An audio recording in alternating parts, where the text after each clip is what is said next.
അസ്സലാമു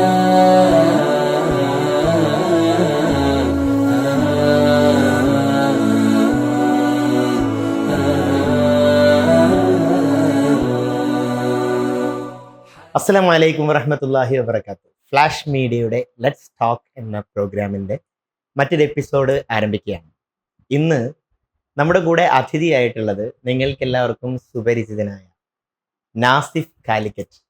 Nasif കാലിക്കറ്റിനെ let's talk എന്ന പ്രോഗ്രാമിലേക്ക് സ്നേഹപൂർവ്വം സ്വാഗതം ചെയ്യുന്നു. വെൽക്കം. നാസിഫ് കാലിക്കറ്റ്, അത് പലരുടെയും പേര് ഇങ്ങനെ കേൾക്കാറുണ്ടെങ്കിലും നാസിഫ് കാലിക്കറ്റ് എന്ന കാലിക്കറ്റ് എന്ന പേരിൽ നാസിഫ് കോഴിക്കോട് എന്നാലും പറയാറില്ല. അങ്ങനെയാണ് നാസിഫ് കോഴിക്കോട്, അല്ലെങ്കിൽ അങ്ങനെ പറയില്ല, നാസിഫ് കാലിക്കറ്റ് എന്നാണ് പറയുന്നത്. എവിടെ നിന്നാണ് അങ്ങനെ ഒരു പേര് സ്റ്റാർട്ട് ചെയ്യുന്നത്? അതായത് ഇപ്പോൾ ഓരോരുത്തർ അവരുടെ പേര് പിന്നെ ഒരു നെയിം, പെൻ നെയിം എന്നൊക്കെ പണ്ട് പറയുന്നത് പോലെ ഏത് പേരിൽ അറിയപ്പെടണം എന്നുള്ളത് ലൈനായിട്ട് വരുന്ന സമയമുണ്ട്. അപ്പൊ എന്ന് മുതലാണ് നാസിഫ് കാലിക്കറ്റ് എന്നുള്ളത് തുടങ്ങിയത്? അത് ചെറുപ്പകാലം മുതലേ പാട്ട് പാടി ഇങ്ങനെ രംഗത്തേക്ക് വരുമ്പോൾ തന്നെ എല്ലാവരും സ്ഥലം കൊടുക്കുമല്ലോ. സാറിന്റെ പേര് സുഹൈൽ പട്ടാമ്പി എന്ന് പറഞ്ഞ പോലെ ഞാനിങ്ങനെ എന്ത് കൊടുക്കുമെന്നിങ്ങനെ ആലോചിച്ചപ്പോൾ ഞാൻ കോഴിക്കോട് ടൗണിന്റെ അടുത്ത് തന്നെ, ടൗണിൽ നിന്നൊരു എവിടെയാണ് കോഴിക്കോട് 3 കിലോമീറ്റർ ഉള്ളു എന്റെ ശരിക്കും എന്റെ വീട്ടിലേക്ക്. കറക്റ്റ് സ്ഥലം പറയാമോ? കറക്റ്റ് സ്ഥലം കറക്റ്റ് സ്ഥലം എന്റെ മഹല്ല് വരുന്നത് കോഴിക്കോട് സിറ്റിയിൽ തന്നെ വലിയ ഖബർസ്ഥാനൊക്കെ ഉള്ള കണ്ണമ്പറമ്പ് പള്ളി ബീച്ചിന്റെ അടുത്താണ്. ബീച്ചിന്റെ അടുത്താണ് ആ ഭാഗത്താണ്. അതാണ് ഈ കാലിക്കറ്റ് എന്ന് പറയുന്നതിൽ ഒരു കാരണം. അതിന്റെ അടുത്ത് തന്നെ ആയതുകൊണ്ട് കാലിക്കറ്റ് എന്ന് വെറുതെ ഇങ്ങനെ കൊടുത്തു നോക്കിയാണ് ആ സംഭവം. അങ്ങനെ ആ കാലിക്കറ്റിന്റെ ഒരു പ്രത്യേകത, കോഴിക്കോട് ഒരുപാട് സാഹിത്യകാരന്മാര്, കലാകാരന്മാര്, സാംസ്കാരിക നായകന്മാരൊക്കെ ഉള്ളതാണ്. അതുപോലെ ഇപ്പൊ ഞങ്ങൾ എണ്ണിക്കൊണ്ടിരിക്കുന്ന ഒരാളാണ് നാസിഫ് കാലിക്കറ്റ്. മദ്ഹ് വേദികളിലാണ് നമുക്ക് എല്ലാവർക്കും സുപരിചിതനായത്. അതായത് ഒന്നുകൂടെ പറഞ്ഞാൽ മദ്ഹ് ഇഷ്ടപ്പെടുന്ന യുവാക്കളുടെ, അല്ലെങ്കിൽ ഒരു വലിയ വിഭാഗത്തിനെ തന്നെ മനസ്സുകൊണ്ട് സ്നേഹിക്കുന്ന ഒരു പേരാണ് ഈ നാസിഫ് കാലിക്കറ്റ്. എങ്ങനെയാണ് ഈ വേദിയിലേക്ക് ആദ്യമായിട്ട്, ഗാനത്തിലേക്ക്, മദ്ഹ് മേഖലയിലേക്ക് ആദ്യമായിട്ട് എത്തുന്നത്? അതൊന്ന് ഓർത്തെടുക്കാം. ആദ്യമായിട്ട് എന്ന് പറയുമ്പോൾ സ്വാഭാവികമായിട്ട് ഒരാൾ മദ്രസയിൽ നിന്നൊക്കെയാണ് പാട്ട്, അതൊന്ന് ഓർത്തെടുക്കുകയാണെന്ന്. മദ്രസയിൽ നിന്ന് തന്നെ ആയിരിക്കും. മദ്രസയിൽ നിന്ന് ചെറുപ്പകാലം മുതലേ 1ാം ക്ലാസ് മുതലേ നബിദിനത്തിന് പാടിയിട്ടാണ് ഞാൻ വേദികളിലേക്ക് എത്തിയത്. 1ാം ക്ലാസ്സിൽ പാടിയ നബിദിന പാട്ട് അത് ഓർക്കാൻ പറ്റുമോ? അത് എല്ലാരും പാടുമ്പോ തന്നെ നമ്മളെല്ലാരും ഒന്നിലാണല്ലോ, ആ പാട്ട് തന്നെ. അപ്പൊ അതിലൊരു പാട്ടുകാരൻ ഉണ്ട് എന്ന് കണ്ടുപിടിച്ചു? ഇല്ല, 1ാം ക്ലാസ്സിന് ശേഷം 2ാം ക്ലാസ് 3ാം ക്ലാസ്സിൽ പാടി വന്നങ്ങനെ ഓരോ പാട്ടുകൾ ഉസ്താദ്മാര് അവിടുന്ന് മദ്രസയിൽ നിന്ന് തന്ന് അത് പാടി, അങ്ങനെ മെല്ലെ പാടി പാടി പിന്നെ സാഹിത്യോത്സവയിലേക്ക് എത്തിയതാണ്. സാഹിത്യോത്സവിലൂടെയാണ് പൊതുരംഗത്തേക്ക് വരുന്നത്. പൊതുരംഗം ഞാൻ ഉദ്ദേശിച്ചത് ഈ ഗാനത്തിന്റെ പബ്ലിക് വേദിയിലേക്ക്. മദ്രസകളിൽ സ്വാഭാവികമായിട്ടും നമുക്കൊക്കെ നല്ല അവസരം കിട്ടുന്നത് മദ്രസ തന്നെയാണ്. ഈ സാഹിത്യോത്സവിൽ വരുമ്പോഴാണ് നമ്മളെ പാട്ടുകാരനായിട്ട് അറിയപ്പെടുന്നതും കുറെ പാട്ടുകാരായിട്ട് ബന്ധപ്പെടുന്നതും ഒക്കെ. അങ്ങനെ സാഹിത്യോത്സവിലാണ് ആദ്യമായിട്ട്, സാഹിത്യോത്സവിൽ ഇങ്ങനെ സെക്ടർ അടിസ്ഥാനത്തിലൊക്കെ പോകും. ഞാൻ ആദ്യ സംഘഗാനത്തിൽ ഞാൻ ജില്ലയിലെത്തി. ആദ്യമായിട്ട് ജില്ലയിലെത്തുന്നത് സംഘഗാനത്തിലാണ്. അപ്പോ സബ് ജൂനിയർ അല്ല, അപ്പൊ ജൂനിയർ ആവും. ഇപ്പോഴത്തെ ജൂനിയർ അല്ല. അതെ അതെ, ഒരു ഹൈസ്കൂളിന്റെ ഹൈസ്കൂൾ എത്തിയിട്ടില്ല, അതിന്റെ താഴെ യു പി ലെവലിലാണ്. ആദ്യം ആ ഒരു സമയത്ത് ഞാൻ അല്ലാഹു യാ റഹ്മാൻ അല്ലാഹു യാ സുബ്ഹാൻ എന്ന ആ പാട്ട് പാടിയിട്ടാണ് എനിക്ക് ഇപ്പോഴും ഓർമ്മയുണ്ട്. ഞാൻ ജില്ലയിൽ പോയി തെറ്റിച്ചിട്ടുണ്ട്, അതിന് ഭീകരമായിട്ട് തിരിച്ചു വന്നത്. അങ്ങനെയാണ് സാഹിത്യോത്സവത്തിന്റെ തുടക്കം. ആദ്യമായി സ്റ്റേറ്റിലെത്തിയത് 2011 മഅദിനിൽ വെച്ച് നടന്ന സാഹിത്യോത്സവം. നമ്മളെ ഉറുദു ഗാനത്തിലാണ്, ഹൈസ്കൂൾ ഉറുദു ഗാനം. സാരേ ജഹാം സെ സർദാർ പ്യാരേ നബി ഹമാരാ. അതിനിടയ്ക്ക് എന്ന് പറയട്ടെ, ഈ പാട്ട് ഇപ്പോ അത് ഓർക്കണവരുണ്ടാവും. കാരണം പിന്നെ ആസിഫ് എന്ന് പറയുമ്പോൾ അന്ന് പാടിയ പാട്ടിലൂടെയൊക്കെ തുടങ്ങിയത്. പക്ഷേ ഈ അടുത്ത കാലം വരെ, അത് ചോദിക്കാൻ പറ്റുമെന്ന് അറിയില്ല, അടുത്ത കാലം വരെ നാസിഫിന്റെ സൗണ്ട് അത് വേറൊരു സൗണ്ടായിരുന്നു. അതായത് നമ്മളൊരു ബ്ലൈഡ് സ്റ്റൈല് പറഞ്ഞ മനസ്സിലായില്ല, അതായത് ഒരു ലൈറ്റ് സൗണ്ട് ആയിരുന്നു. അപ്പൊ ഞാനൊക്കെ കേട്ടിരുന്നു അത് നാസിഫ് അങ്ങനെ പാടുമ്പോ അങ്ങനെ ആക്കണതാണ്, അല്ല ഒറിജിനൽ അങ്ങനെ തന്നെയാണ് എന്നുള്ളത്. എനിക്കെന്തോ ഉദ്ദേശം മനസ്സിലായില്ല. അതായത് നാസിഫിന്റെ പാട്ട് എന്ന് പറഞ്ഞ ഒരു ചെറിയ കുട്ടികളുടെ സൗണ്ടാണ്. ആ ഇപ്പോഴും അങ്ങനെ തന്നെയാവും. ഞാനിപ്പോ ഇന്നിപ്പോ സംസാരിക്കുമ്പോ അല്ല, പാട്ട് ഇപ്പോഴും അങ്ങനെ തന്നെയാണോ? ഒരു ചെറിയ കുട്ടി, അത് ആരെങ്കിലും പറഞ്ഞിട്ടുണ്ടോ മുമ്പ്? ഇല്ല, എനിക്ക് അങ്ങനെ അനുഭവങ്ങളില്ല. ഇല്ല ഇല്ല. എന്നാലും സംസാരിക്കുമ്പോ കുറച്ച് ബോൾഡ് ആയിട്ടുള്ള സൗണ്ടാണ്, പാടുമ്പോ പാടുമ്പോ ലൈറ്റ് ആണ്. ലൈറ്റ്. പക്ഷെ ഞാൻ പറഞ്ഞു വന്നത്, എല്ലാവരും ഇഷ്ടപ്പെടുന്നത് ആ ഒരു പ്രത്യേകതയാണ്. അതായത് നാസിഫ് പാടുമ്പോ ഒരു ചെറിയ കുട്ടികളുടെ സൗണ്ടായിട്ട് പാടുന്ന ഒരു രൂപം. ഏതായിരുന്നാലും അന്ന് ആ ഉറുദു ഗാനത്തിലൂടെയാണ് ഒന്നും കൂടെ ഒന്ന് സ്റ്റേറ്റ് ലെവലിലേക്ക് ആളുകൾ. ആദ്യമായിട്ട് ഞാൻ സ്റ്റേറ്റിൽ എത്തിയതും പിന്നെ അത് കഴിഞ്ഞതിന് ശേഷമാണ് കുറെ ആളുകൾ പരിപാടിക്കെല്ലാം അന്ന് ആ പരിപാടിക്ക് പങ്കെടുത്തതിന് ശേഷം സ്വാഭാവികമായിട്ടും ആളുകളൊക്കെ ഇങ്ങനെ പരിചയപ്പെടാനും അല്ലെങ്കിൽ പിന്നെ ചില ആളുകളൊക്കെ എന്റെ നാട്ടിൽ പരിപാടി ഉണ്ടെന്ന് വിളിക്കാനൊക്കെ തുടങ്ങിയത്. കുറെ ഉസ്താദ്മാരൊക്കെ നമ്മളെ കൊണ്ടുപോകാൻ, പരിപാടിക്ക് ഇങ്ങനെ കൊണ്ടുപോകാനെല്ലാം തുടങ്ങിയത് അതിന്റെ ശേഷം. വലിയ ആവേശമാവും അപ്പോ, കാരണം മറ്റു പല സ്ഥലങ്ങളിലേക്കും പോകുന്നു. അപ്പോ ഞാൻ അടുത്തൊരു ചോദ്യം ചോദിക്കേണ്ടത് എന്താണെന്ന് വെച്ചാൽ, അങ്ങനെ ഇപ്പൊ അന്ന് 8ാം ക്ലാസ്സിൽ 8 to 10 ഈ ക്ലാസ്സിൽ ഉണ്ടാകുമ്പോൾ സ്വാഭാവികമായിട്ടും ഒരു പക്ഷേ ഇവർക്ക് ഈ വീട്ടുകാർക്കൊന്നും ഇങ്ങനെ ഈ പാട്ടിന് പോകുക എന്ന് പറഞ്ഞാൽ എന്താണെന്ന് അറിയണ്ടാവില്ല. സാധാരണ നമ്മൾ പാട്ട് പാടാന്ന് പറഞ്ഞാൽ സ്കൂളിൽ അല്ലെങ്കിൽ മദ്രസയിലുള്ള ഫെസ്റ്റിവൽസിന് പാടുന്നതിനപ്പുറം മറ്റു പരിപാടികൾക്ക് പുറത്തേക്ക് പരിപാടിക്ക് പോവുക, ഒരാൾ കൊണ്ടുപോവുക എന്നുള്ളതൊക്കെ. അപ്പോൾ അങ്ങനെ ഒരു പരിപാടിയൊക്കെ കഴിഞ്ഞ് വന്നിട്ട് ഇങ്ങനെ ക്ഷണിക്കും, ഇന്ന സ്ഥലത്ത് പരിപാടി പോകില്ലേ എന്ന് പറയുമ്പോൾ അവിടെ നമ്മൾ ഗസ്റ്റ് ആയിട്ടാണ് പോണത്. ഏതോ ഒരാൾ അടുത്ത് നെക്സ്റ്റ് നാസിഫ് എന്ന് വിളിക്കുന്നതിന് പകരം നമ്മളോട് ഗസ്റ്റ് ആയിട്ട് പോകുന്നു. അപ്പോൾ ആ സമയത്ത് നമുക്ക് ഏറ്റവും പ്രധാനപ്പെട്ട് വേണ്ടതാണ് നമ്മുടെ ഫാമിലി സപ്പോർട്ട്. എങ്ങനെയായിരുന്നു ഫാമിലി സപ്പോർട്ട്? ഫാമിലി സപ്പോർട്ട് ആരാണ് ഫാമിലിയിൽ അന്ന് ഉണ്ടായിരുന്നത്? നമുക്ക് കുടുംബകാര്യങ്ങളിലേക്കൊന്ന് വരാം. എന്നാലും എൻ്റെ കുടുംബത്തിൽ സത്യം പറഞ്ഞ ഒരു ഉസ്താദോ ഇങ്ങനെ എന്താ പറയാ നമ്മുടെ മതപരമായ മേഖലയിലുള്ള ഒരാളോ കുടുംബത്തിലില്ല ശരിക്ക്. എൻ്റെ ഉപ്പ ഉമ്മ ഞാൻ പാടാൻ തുടങ്ങിയത് മുതലേ എനിക്ക് വേണ്ട എല്ലാ പിന്തുണയും തന്ന ആൾക്കാരാണ്. അവരുടെ വളരെ നിഷ്കളങ്കമായ ഇഷ്ടത്തോടുകൂടെ. ഞാൻ ഇങ്ങനെ മധു പാടാൻ തുടങ്ങിയ ശേഷമാണ് എൻ്റെ അനിയനുപ്പ ബിലാൽ എന്ന് പേരിടാൻ വരെ കാരണമായതും. ഇപ്പൊ എൻ്റെ അനിയന്റെ പേര് ബിലാൽ എന്നാണ്. റസൂലുള്ളാഹിനോടുള്ള ആ ഒരു മഹബത്ത് കാരണം തന്നെയാണ് എനിക്ക് തീർച്ചയായിട്ടും പറയാൻ പറ്റും. അപ്പം അങ്ങനെ പ്രത്യേക ഒരാളില്ല, എന്നാൽ ഈ പാടി തുടങ്ങിയ മുതൽ ഉപ്പയും ഉമ്മയും നല്ല സപ്പോർട്ടാണ്. അങ്ങനെയാണ് ആ തുടക്കകാലത്തിനിടക്ക് ഞാൻ ആദ്യം ചോദിക്കണം എന്ന് വിചാരിച്ചാണ്, നാസിഫ് എന്ന് പറയുമ്പോൾ ഞാനിപ്പോ ഏത് ഇന്റർവ്യൂലാണെന്നുണ്ടെങ്കിലും ജനങ്ങൾ നമ്മളെ നിങ്ങളുടെ ആരാധകർ എന്ന് പറയാൻ പറ്റുമെന്ന് അറിയില്ല, എന്നാലും നിങ്ങൾ ഇഷ്ടപ്പെടുന്ന കുറെ ആളുകളുണ്ടാവും. അവരൊക്കെ ചോദിക്കുന്ന ചില ചോദ്യങ്ങളാണ് സ്വാഭാവികമായിട്ട് ചോദിക്കേണ്ടത്. അതുകൊണ്ട് തന്നെ ഞാൻ പറയാറുണ്ട്, ഇത് ഇന്റർവ്യൂ അല്ല, നമ്മൾ തമ്മിലുള്ളൊരു സംസാരം. അതാണ് എന്തെങ്കിലും ചോദ്യങ്ങൾ ചോദിക്കാൻ ഉത്തരം പറയാം, അങ്ങനെയൊന്നുമില്ല, നിങ്ങളോട് സംസാരിക്കുക. അപ്പോ അടുത്തത് നാസിഫിനെ ഞാൻ ശ്രദ്ധിക്കുന്നത് മുതലുള്ള ഒരു പ്രത്യേകത എന്താ വെച്ചാൽ, ഒരു തൊപ്പി, ആ തൊപ്പിയുടെ ഒരു കളറുണ്ട്, ഒരു ഏകദേശം ഒരു ബ്രൗൺ സ്റ്റൈല്. ആ ചോദ്യത്തിൽ എന്തെങ്കിലും യാഥാർത്ഥ്യം ഉണ്ടോ? അത് എന്തുകൊണ്ടാണ് അങ്ങനെ വന്നത്? ഒരുപാട് ആളുകൾ എന്നോട് ചോദിച്ചതാണ്, അതുകൊണ്ട് ഞാൻ ചോദിച്ചത് തെറ്റായില്ല. ഇല്ല, ഞാന് 2019 സിംഗപ്പൂരിൽ പോയിരുന്നു ഫാദിലുസ്താദിന്റെ കൂടെ. ബുർദയിൽ ഞാനൊക്കെ ഏറ്റവും കൂടുതൽ നാസിഫിനെ കാണുന്നത് പിന്നെ ഫാദിലുസ്താദിന്റെ കൂടെയുണ്ടോ. നമുക്ക് വിഷയത്തിലേക്ക് അതിൽ വരാം. അപ്പോ ഫാദിലുസ്താദിന്റെ കൂടെ സിംഗപ്പൂരിൽ പോയ സമയത്ത് അവിടുന്ന് സിംഗപ്പൂരിൽ പോയപ്പോ അവിടുത്തെ ഒരു തൊപ്പി എന്നോണം എല്ലാവരും, ഞാനും ഫാദിലുസ്താദും ഷെയ്ൻ ബാബുവും ഇൻഷാദ്, ഞങ്ങൾ 4 പേരാണ് ഉണ്ടായത്. അതിന്റെ കൂടെ ഞങ്ങൾ 3 പോയതാണ്. അപ്പം വരുന്ന സമയത്ത് നമ്മൾ തൊപ്പി പർച്ചേസ് ചെയ്യുമ്പോൾ വാങ്ങിയൊരു തൊപ്പിയാണ് ശരിക്കും അത്.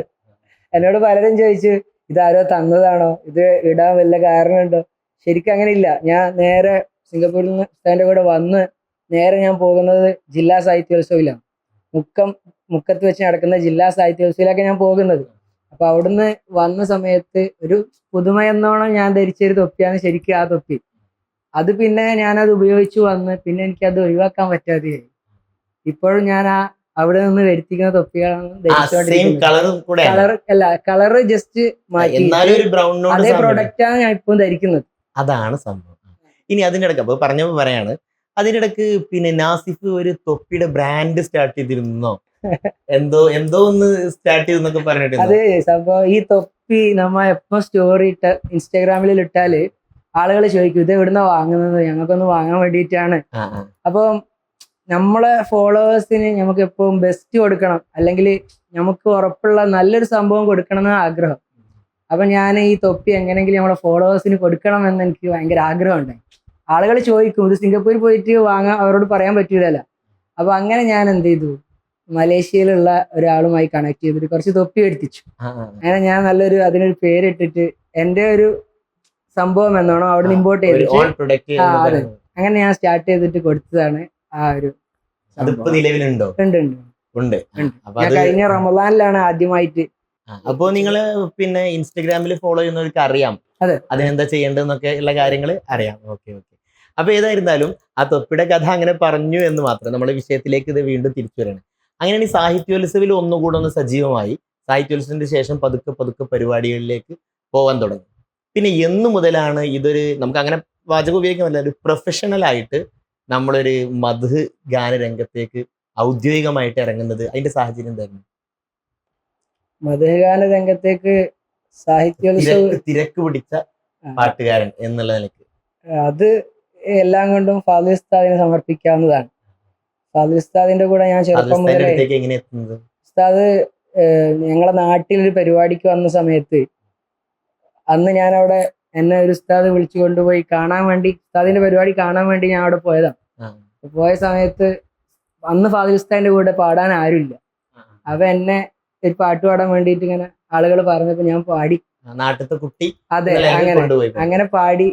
അപ്പോ അന്ന് പാടി ഉസ്താദിന് നല്ല ഇഷ്ടമായി. പോകാൻ സമയത്ത് ഉസ്താദിന് കൈ മുസാഫത്ത് ചെയ്തപ്പോ ഉസ്താദ് പറഞ്ഞു നാളത്തെ പരിപാടിക്ക് കുട്ടീനെ കൊണ്ടുവരണം എന്ന് പറഞ്ഞ് ആ നാളത്തെ പ്രോഗ്രാം ഉസ്താദിന്റെ നാട്ടിലാണ്, അതായത് ഗൂഡല്ലൂരാണ്.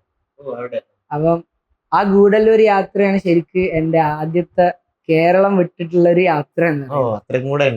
അന്നിങ്ങനെ പറയും ഇത് കേരളത്തിന്റെ അതിർത്തിയാണ്, തമിഴ്നാടാണെന്ന് പറഞ്ഞിട്ട് ആദ്യമായിട്ട് ഞാൻ തമിഴ്നാട്ടിലേക്ക് ഒരു പ്രോഗ്രാമിന് പോകുന്നത്. അത് ഏതായാലും 2011 സാഹിത്യോത്സവ ഉറുദുഗാനത്തിന്റെ ഹൈസ്കൂളിലാണ്. 9-ലോ 10-ലോ ആയിരിക്കണം. ആദ്യമായിട്ട് ഉസ്താദിന്റെ കൂടെ വാഹനത്തിൽ പോയി. അല്ല, ഉസ്താദിന്റെ കൂടെ അല്ല, ഉസ്താദ് അവിടെ നാട്ടിലുണ്ടായത്. നമ്മൾ അങ്ങോട്ട് പോയി എന്നതിന് ശേഷം മെല്ലെ മെല്ലെ ഉസ്താദിന്റെ കൂടെ ഇങ്ങനെ കൂടാൻ തുടങ്ങി. ഉസ്താദിന്റെ കൂടെ കൂടിയത് മുതലാണ് ശരിക്ക് എല്ലാവരും അറിഞ്ഞു തുടങ്ങിയതൊക്കെ. അറിഞ്ഞത് ഒരു ബുർദയുടെ കൂടെ ഉസ്താദിന്റെ കൂടെ ഉള്ള ഒരു കുട്ടി എന്നുള്ള പല സ്ഥലത്തും ബന്ധങ്ങളൊക്കെ ഉണ്ടായിട്ട് പോവുക എന്നുള്ളതാണ്. ഇതിന്റെ ഇടക്ക് ഫോളോവേഴ്സിന്റെ കാര്യം പറഞ്ഞു.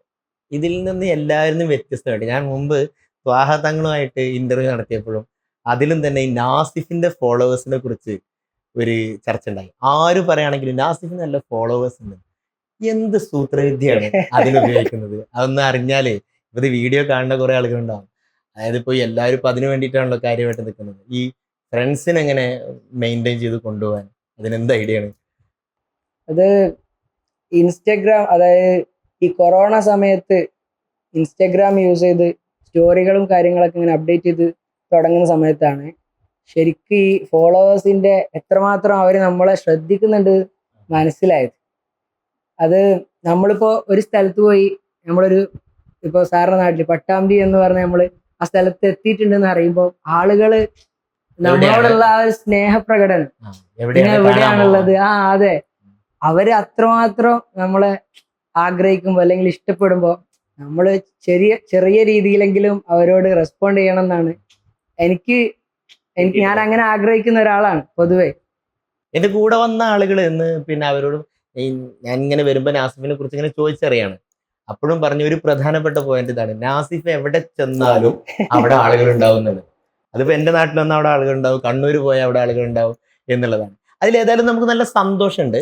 ഇത് ഞാൻ കൊണ്ടുവരാൻ ശ്രമിക്കുന്നത് എന്താന്ന് വെച്ചാല്, ഒരു പിന്നെ പല മേഖലയിലുണ്ടല്ലോ, ഈ കലാപരമായിട്ടുള്ള പല മേഖലയിലും നിങ്ങൾക്ക് പോകാവുന്നതാണ്. ഞാൻ അഭിമാനത്തോടു കൂടെ തന്നെ പറയാം, നിങ്ങൾക്ക് ഇത്രത്തോളം പാട്ട് പാടാൻ കഴിവുണ്ട്, നിങ്ങൾക്ക് ആ പാട്ട് മറ്റൊരു മേഖലയിലേക്ക് തിരിക്കാമായിരുന്നു.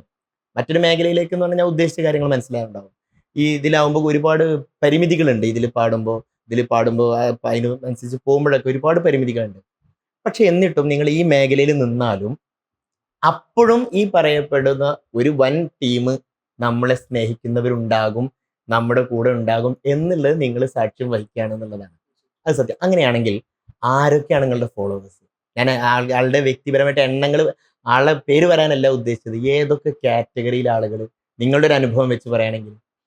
ഞാന് പണ്ട് മുതലേ ചെറുപ്പകാലത്ത് തന്നെ എൻ്റെ ഉപ്പ പിന്നെ ഫുട്ബോൾ ക്യാമ്പിലൊക്കെ എന്നെ കൊണ്ട് ചേർത്തിരുന്നു. പ്ലെയർ ആണോ?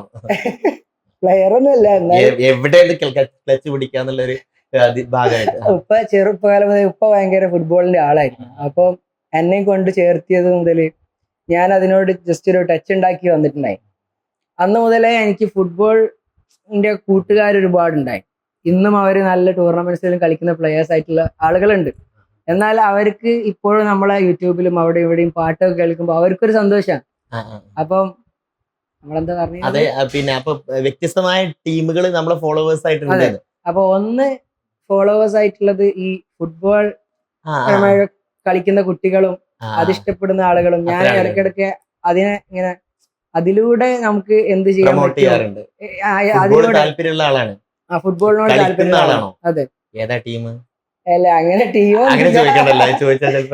ഇന്ന ടീം എന്നൊന്നുമില്ല. പക്ഷെ ഫുട്ബോൾ ഇഷ്ടമാണ്. പിന്നെ നമ്മളെ ആരോഗ്യം ശ്രദ്ധിക്കാൻ നല്ലൊരു കാര്യം കൂടിയാണ് ഫുട്ബോൾ. പറഞ്ഞ പോലെയാണ്. നാട്ടിലുണ്ടാവാറുണ്ടോ? ഞാൻ ചോദിക്കാൻ കാരണം എപ്പോൾ നോക്കിയാലും ട്രെയിനിലൊന്നല്ലേ മംഗലാപുരം സൈഡിലേക്ക് അല്ലെങ്കിൽ തിരുവനന്തപുരം സൈഡിലേക്ക്. ഇതാണ് എനിക്ക് കൂടുതൽ ഇഷ്ടം. കണ്ണൂരാണ്. കണ്ണൂർക്കാരോട് പ്രത്യേകത കാണുന്ന കണ്ണൂർക്കാര് സന്തോഷിക്കണം.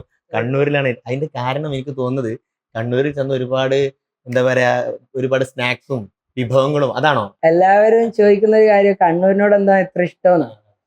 അത് ഒന്ന് നമ്മ ഫുഡ് തരുന്നതോ അത് മാത്രമല്ല, ഒരാളെ എങ്ങനെ പരിഗണിക്കണം അല്ലെങ്കിൽ സ്വീകരിക്കണം എന്നുള്ളത് മറ്റു ജില്ലക്കാർ ശരിക്ക് കണ്ണൂർക്കാരെ കണ്ടു പഠിക്കണം എന്ന് എനിക്ക് പറയാൻ ആഗ്രഹമുണ്ട്.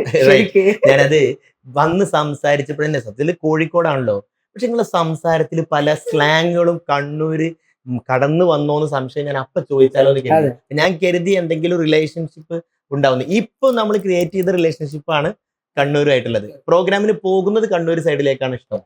എന്നാൽ പിന്നെ എവിടേക്കൊക്കെ പോയിട്ടുണ്ട് പ്രോഗ്രാമിന് ഞാൻ ചോദിച്ചത്. ഇപ്പൊ കണ്ണൂർ ആ ഭാഗം പോയിട്ടുണ്ട്, ഗൂഡല്ലൂർ പോയത് പറഞ്ഞു. അങ്ങനെ അതിൽ തന്നെ ഒരുപാട് യാത്രകൾ ഉണ്ടായിട്ടുണ്ടാവുമല്ലോ. ഓൾ കേരള ഏകദേശം എല്ലായിടത്തും പോവാറുണ്ട്. അത് എങ്ങനെ പോണതാണ് ഇഷ്ടം? ട്രെയിനിലാണ്. ട്രെയിൻ ഭയങ്കര ഇഷ്ടമാണ്. ട്രെയിനിൽ തേർഡ് എസിയിൽ കേറിയിട്ട് അതില് എല്ലാരും പരിചയം ഉണ്ടാവില്ലല്ലോ, സ്ഥിരം പോകുന്ന. എനിക്ക് ഏറ്റവും ഇഷ്ടപ്പെട്ടൊരു സംഭവമാണ് നിങ്ങൾ ഈ ട്രെയിനിൽ പോകുമ്പോൾ അവിടെ ഇരുന്നിട്ട് പിന്നെ സിമ്പിൾ ആയിട്ട് പാട്ട് പാടുന്ന ഒരു വീഡിയോ കാണാറുണ്ട്. ഇടയ്ക്കിടയ്ക്ക് ഇങ്ങനെ ഓരോ ക്ലിപ്പുകൾ ഇടും. അതിൽ നമ്മൾ ഇൻഷാദ് ഒരു മോതിരം കൊണ്ടൊക്കെ മുട്ടിയിട്ടുള്ള ഒരു പരിപാടിയൊക്കെ ഉണ്ടല്ലോ. അങ്ങനെ പോണത് നല്ല ഇഷ്ടം. നമുക്ക് മനസ്സിലാകുന്നത് അപ്പൊ നന്നായിട്ട് എൻജോയ് ഉണ്ടാവുന്നതാണ്. വെച്ചാല് നമുക്ക് ഒരു ഫ്രീ ടൈം കിട്ടുക അധികം ഈ ട്രെയിനിലാണ്. അതായത് പ്രോഗ്രാം അങ്ങനെ കണ്ടിന്യൂസ് ആയിട്ട് ഉണ്ടാകുമ്പോൾ നമ്മളൊരു സ്ഥലത്ത് നിന്ന് മറ്റൊരു സ്ഥലത്തേക്ക് യാത്ര ചെയ്യുമ്പോൾ കുറച്ചൊരു ഒരു ഫ്രീ ഉള്ള ഒരു ട്രെയിൻ കാണുമ്പോൾ അവിടെ നമ്മളെ ഫോളോവേഴ്സിന് കൊടുക്കാൻ പറ്റിയൊരു സംഭവം അവിടെ നിന്ന് ക്രിയേറ്റ് ചെയ്ത് കഴിഞ്ഞാൽ ഈസിയാണ്. അവരും കൂടെ നമ്മുടെ കൂടെ. അതെ, അവർക്കൊരു സന്തോഷം അത് കാണുമ്പോൾ. അതിനുവേണ്ടി നമ്മള് സ്വാഭാവികമായിട്ടും നമ്മളിപ്പോ 4 പേര് പോവാണെന്നുണ്ടെങ്കിൽ പിന്നെ ഒരു ഭാഗത്ത് 6 പേരൊക്കെ ഉണ്ടാവും. അപ്പോൾ നിങ്ങൾക്ക് മറ്റുള്ളവരൊക്കെ നിങ്ങളോട് സ്നേഹത്തോടെ അല്ലെങ്കിൽ ഈ പാടുന്നൊക്കെ താല്പര്യത്തോടു കൂടെ നോക്കി കാണാറുണ്ടോ? എങ്ങനെയാണ് അതിന്റെ നല്ല റെസ്പോണ്ട്? പിന്നെ കൂടുതൽ ആളുകളെ ഇടങ്ങാറാകുന്ന രീതിയിൽ സിമ്പിൾ ആയിട്ട്. അപ്പൊ ഇതൊക്കെ അവരും തന്നെ അവർ ഈ പറഞ്ഞ പോലെ തന്നെ ഫ്രീ ആയിട്ടിരിക്കുകയാണല്ലോ. അങ്ങനെ യാത്രയില് പിന്നെ നിങ്ങൾക്ക് ഏതെങ്കിലും പ്രത്യേക ആളുകളെ പരിചയപ്പെടാനോ, സ്വാഭാവികമായിട്ടും അത്ര യാത്രയിലൊക്കെ സെലിബ്രിറ്റീസ് ഉണ്ടാകും, അല്ലെങ്കിൽ ലീഡേഴ്സ് ഉണ്ടാവും. നിങ്ങൾ അതിൽ താല്പര്യമുള്ള ആളാണോ എന്ന് എനിക്കറിയില്ല. ചിലപ്പോൾ റിലീജിയസ് ലീഡേഴ്സ് ഉണ്ടാവും, പൊളിറ്റിക്കൽ ലീഡേഴ്സ് ഉണ്ടാവും. അങ്ങനെയൊക്കെ എന്തെങ്കിലും അനുഭവങ്ങളൊക്കെ ഓർത്തെടുക്കാൻ പറ്റുന്നുണ്ടോ? നമുക്ക് ഏറ്റവും കൂടുതൽ ഞാൻ ചെറുപ്പം മുതലേ ഫാദി ഉസ്താദിന്റെ കൂടെ തന്നെ ആയതുകൊണ്ട് മറ്റുള്ള ആരെ കാണുന്നതിനേക്കാൾ ഭയങ്കര ഇഷ്ടം നമ്മളെ ഉസ്താദ്മാരെ കാണുന്നതാണ്. ഏറ്റവും വലുത് ഉസ്താദിനെ കാണുക. ഉസ്താദിനെ ഈ അടുത്ത് ട്രെയിനിൽ നിന്ന് കണ്ട് ഭയങ്കര ഉസ്താദ് സെക്കൻഡ് എസിയിൽ ഉണ്ടായിരുന്നു. അപ്പൊ ഭയങ്കര സന്തോഷമായി ഉസ്താദിനെ കണ്ട സമയത്ത്. ഉസ്താദിന്റെ അടുത്ത് പോവുകയും ഉസ്താദിന് ആ സമയത്ത് ഫ്രീ ആയിട്ട് നമുക്ക് കിട്ടുക അറിഞ്ഞ ഉസ്താദിന്റെ അടുത്ത് നമ്മൾ പോവുകയും അതിന്റെ ഇത്തരത്തിലുള്ള അനുഭവങ്ങളൊക്കെ ഉസ്താദ്മാരെ കാണൽ തന്നെയാണ്. അല്ലാതെ അതുപോലെ ഇങ്ങോട്ട് വന്ന് പരിചയപ്പെടാറുണ്ട് ആരെങ്കിലും ഒക്കെ? നിങ്ങളെ പാട്ട് കേൾക്കാറുണ്ട് എന്നൊക്കെ പറഞ്ഞ ചെറുപ്പക്കാരായ ആളുകൾ, യാത്രക്കാരൊക്കെ പിന്നെ നിങ്ങളെ പാട്ട് കേൾക്കാറുണ്ട് ഒക്കെ സംസാരിക്കുന്ന രൂപങ്ങളൊക്കെ ഉണ്ട്. അപ്പൊ ഏതായിരുന്നാലും അങ്ങനെ ട്രെയിൻ യാത്രയാണ് ഇഷ്ടം. പുറത്ത് സ്റ്റേറ്റിലേക്ക് നിങ്ങളെ ഇടയ്ക്ക് ഈ പോസ്റ്റിലൊക്കെ കർണാടകയിൽ പോയ ബാക്കിൽ ഫ്ലെക്സിലൊക്കെ കന്നഡ എഴുതിയിട്ട് കാണാറുണ്ട്. പിന്നെ കർണാടകയിൽ മംഗലാപുരം സൈഡ് പ്രോഗ്രാം നിങ്ങൾ മലയാളത്തിൽ പാടിയാലും അവർക്ക് മനസ്സിലാകും, അല്ലെങ്കിൽ അവരെ ആസ്വദിക്കും അത്. പിന്നെ ഉമ്മാനെ കുറിച്ചിട്ടുള്ളൊരു അത് ഞാൻ ചോദിക്കണം, നിങ്ങളെ കൊണ്ട് പാടിപ്പിക്കണം എന്ന് വിചാരിച്ചതാണ്. പിന്നെ നിങ്ങളെ പാട്ടില് ഉമ്മായുടെ പാട്ട് നന്നായിട്ട് വരാറുണ്ട്. ഞാന് പ്രേക്ഷകരോട് വേറൊരു കാര്യം പറയാണ്, ഞാനിവിടെ വന്നിരിക്കുമ്പോൾ ഈ ഇന്റർവ്യൂ തുടങ്ങുന്നതിന്റെ മുമ്പ് അദ്ദേഹം വീട്ടിലേക്ക് വിളിച്ചു. ഉമ്മാട് സംസാരിക്കുന്നത് ഞാൻ ശരിക്ക് എനിക്ക് എന്റെ ഹൃദയസ്പർശിയായി എന്ന് പറഞ്ഞു. ആളൊരു കൂട്ടുകാരോട് സംസാരിക്കുന്ന പോലെ എന്നിട്ട് എന്താണ് പിന്നെ അവിടെ എത്തിയിട്ടുണ്ട്, ഇതിപ്പോ കഴിയും തുടങ്ങും, ഞാൻ നാളെ കാണാം എന്നൊക്കെ പറഞ്ഞിട്ട് എല്ലാവരും ഉമ്മാരോട് സ്നേഹം ഉണ്ടെങ്കിലും ആ സംസാരം നമുക്ക് ഭയങ്കര ഇഷ്ടപ്പെട്ടു. ഉമ്മാക്ക് അള്ളാഹു സുബ്ഹാനഹു വ തആല ദീർഘായുസ്സും ആഫിയത്തും നൽകട്ടെ. ഇതിന്റെ ഇടയിൽ പറഞ്ഞല്ലോ ഉമ്മ നല്ല സപ്പോർട്ടീവ്, ഉമ്മയും ഉപ്പയും നന്നായിട്ട് സപ്പോർട്ട് ചെയ്തു എന്നുള്ളത്. ഇപ്പോഴും നിങ്ങൾ ഇങ്ങനെ വരുമ്പോൾ അല്ലെങ്കിൽ ഇന്ന സ്ഥലത്തെത്തി എന്നുള്ള കാര്യങ്ങളൊക്കെ പറയുമ്പോൾ ഏറ്റവും കൂടുതൽ സന്തോഷിക്കുന്നത് ഉമ്മയായിരിക്കും. ഏതായിരുന്നാലും ഉമ്മാക്ക് വേണ്ടി നമുക്കൊക്കെ പ്രാർത്ഥിക്കാം. ഉമ്മാനെ കുറിച്ച് കന്നഡയൊക്കെ ഉൾപ്പെടുത്തിയിട്ട് ഒരു പാട്ട് പാടിയിരുന്നു. ആ ഒരു രണ്ടുപേരും ഒന്ന് പാടാം. ഉമ്മ ഉമ്മ പിരിസത്ത ഉമ്മ ಬಂಗಾರ പോൽത്തോ ഞങ്ങളെ ഉമ്മ ആരത്ര പിരിസ തന്നെങ്കുണങ്ങകോ നിങ്ങളായി മാറക്കോകോ ആവുല്ല ഉമ്മ നിങ്ങളായി മാറക്കോകോ ആവുല്ല ഉമ്മ. ഇത് കർണാടകക്കാർ മാത്രമല്ല മലയാളികൾ നന്നായിട്ട് ഏറ്റെടുത്തിട്ടുണ്ട്. കുട്ടികൾ ഇഷ്ടംപോലെ കുട്ടികൾ പാടുന്ന, നമ്മൾ അവരെ സ്കൂളിലെ പ്രോഗ്രാമിനൊക്കെ പോയിട്ടുണ്ടെങ്കിൽ കുട്ടിയോട് വല്ല പാട്ട് പാടാൻ പറഞ്ഞ ഈ പാട്ട് ഇഷ്ടംപോലെ പാടിയ അനുഭവങ്ങൾ ഉണ്ടായിട്ടുണ്ട്. പിന്നെ അത് എങ്ങനെയാണ് കിട്ടിയത്, ആരാത് എഴുതിയത്, അങ്ങനെ എന്തെങ്കിലും സാഹചര്യം? ബാംഗ്ലൂർ മാർക്കിൻസ് എന്ന് പറഞ്ഞ നമ്മളെ സ്ഥാപനത്തിൽ പരിപാടിക്ക് പോയ സമയത്ത് സ്വാഭാവികമായിട്ട് നമ്മൾ ഉമ്മാനെ കുറിച്ച് ഒരു പാട്ട് എപ്പം പാടും. അപ്പൊ ഉമ്മാനെ കുറിച്ചിട്ട് മലയാളത്തിൽ പാടിയ സമയത്ത് അവിടെ കർണാടകയിൽ ജീവിക്കുന്ന അവിടെ പഠിക്കുന്ന കുട്ടികളുണ്ട്. അവർ പറഞ്ഞ ഞങ്ങളെ ഉമ്മമാർക്ക് കേൾക്കാൻ വേണ്ടി നിങ്ങൾ ഒരു പാട്ട് ഇങ്ങനെ പാടിക്കൂടെ എന്ന് ചോദിച്ച് അവരെനിക്കത് മലയാളത്തിൽ ഇംഗ്ലീഷിൽ മംഗ്ലീഷ് രൂപത്തിൽ എഴുതി തന്നിട്ട് ഞാൻ പഠിച്ചിട്ട് പാടി തുടങ്ങിയതാണ് ഈ പാട്ട്. ശരിക്കും അങ്ങനെ ഞാൻ തുടക്കം. അതാണ് ഉമ്മാനെ കുറിച്ച് പാടിയ പാട്ടുകൾ. ഉമ്മാനെ കുറിച്ച് പാടുന്നത് ഒരു സന്തോഷമാണ്. പിന്നെ സ്വാഭാവികമായിട്ടും മദ്ഹ് ഗാനങ്ങള് പാടുമ്പോൾ പിന്നെ മദ്ഹ് ഗായകരാകുമ്പോൾ സ്വാഭാവികമായിട്ടും അവർക്ക് ഏറ്റവും ഇഷ്ടപ്പെട്ട് റസൂലുള്ളാഹിന്റെ പാട്ട് പാടലാവും. ബുർദ കാണാതെ ചെല്ലുന്നത് കണ്ടിട്ടുണ്ട് ഞാൻ. ബുർദ ഏകദേശം എല്ലാ ഭാഗവും കാണാതെ ചെല്ലാറുണ്ട് എന്നാണ് ഞാൻ മനസ്സിലാക്കിയത്. ഞങ്ങൾ വേദിയിലൊക്കെ ഇങ്ങനെ കാണുന്നുണ്ട്. മദ്ഹ് ഗാനങ്ങള് പാടുമ്പോൾ ആരാണ് കൂടുതൽ പാട്ട് എഴുതി തരാറുള്ളത്, എങ്ങനെയാണത്, ആരുടെ പാട്ടുകളാണ് ഇഷ്ടം? അങ്ങനെ പറഞ്ഞാൽ അത് മറ്റൊരർത്ഥത്തിലേക്ക് വരുമെന്ന് അറിയില്ല. എന്നാലും ഏത് തരത്തിലുള്ള മദ്ഹ് ഗാനങ്ങളാണ് ഇഷ്ടപ്പെടുന്നത്?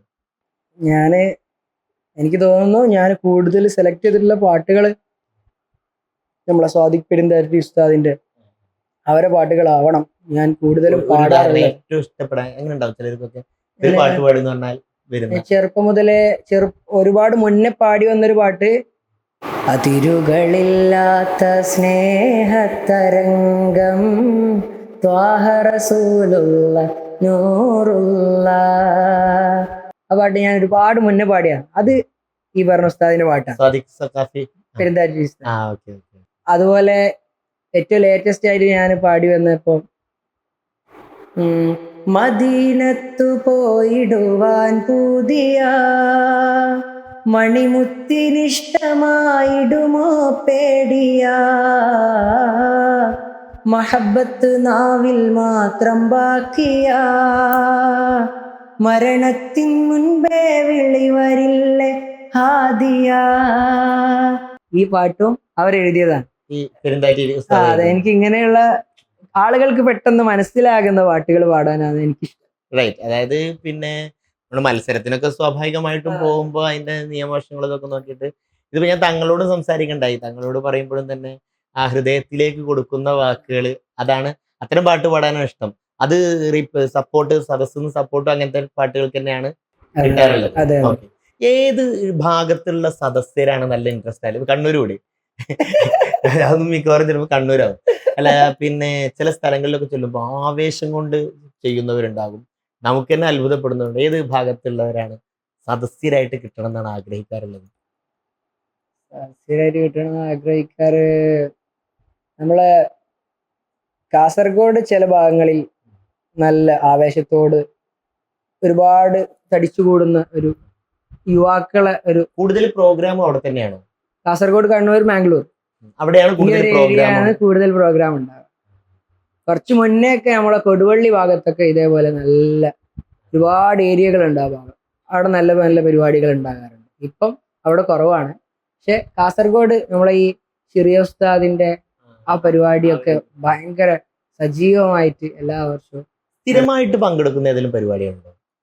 അതായത് ഇപ്പൊ ഈ ചില സ്ഥലങ്ങളിൽ എല്ലാ മാസവും ഞാൻ അവിടെ വരാറുണ്ട്, അങ്ങനെ എന്തെങ്കിലും പരിപാടി ഉണ്ടോ? അങ്ങനെ മാസാന്ത മജ്ലിസ്.